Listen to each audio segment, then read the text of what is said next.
தாழ்ந்த ஜாதி, அரசியல் அறியாதவன். யார்? தானும் நாடும் ஒன்றெனக் கண்டு தன்னையே தந்த மன்னன் சிவாஜி தாழ்ந்த ஜாதியா? மன்னர் குலத்துக்கு மகுடம் தாங்க முடியாதா? தாத்தாரியர் தந்த புதவியில வந்து ஆத்தெழுந்த சிவாஜியை கண்டு நாட்டுக்குடைய நல்லவன் என்றும் போர் வாழ்த்தி முடக்கும் மன்னவன் என்றும் ஆரத்தி எடுத்த மக்கள் எங்கே?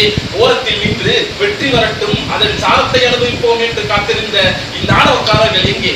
உரையிலிருந்து வாழெடுத்த ஒவ்வொரு கணமும் மராட்டியம் மராட்டியம் என்று முழங்கி இதை எடுக்க துடித்த வேங்கை போல் எங்கே பகைவர், எங்கே பகைவர் என்று தேடி கரைபடியாத என் அன்னை நாட்டை காப்பேன் காப்பேன் என்று சூடுரைத்து இந்த நாடு என் சொந்த நாடு, இந்த மக்கள் என் சொந்த மக்கள், உயிரினும் இனியேன் மக்களுக்காக ஓடினேன், பகைவரை தேடினேன், வாழ் கொண்டு சாடினேன், வெற்றியை நாடினேன்.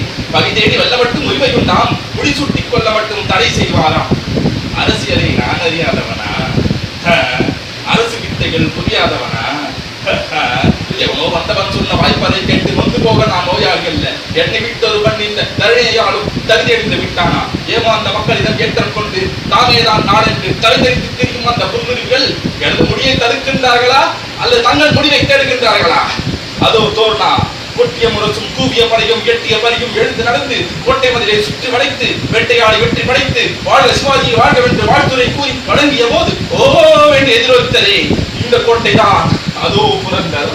போகாதீர்கள், படைபலம் அதிகம், கோட்டை முன்னால் படைகளும் அதிகம், ஒற்றன் தடுத்தான் ஒரு நாள் என்னை, இடுப்பொடிந்தோர் எல்லாம் இல்லத்தில் இருங்கள், கோடைகள் விலக வீரர்கள் வரட்டும், ஏறு முன்னேறி என எக்கால விட்டு பகைவர் தலைகளை கதிரென கொய்து முரசம் முடித்து நான் முழங்கிய கோட்டை இதுதான், புரந்தர் இதுதான்.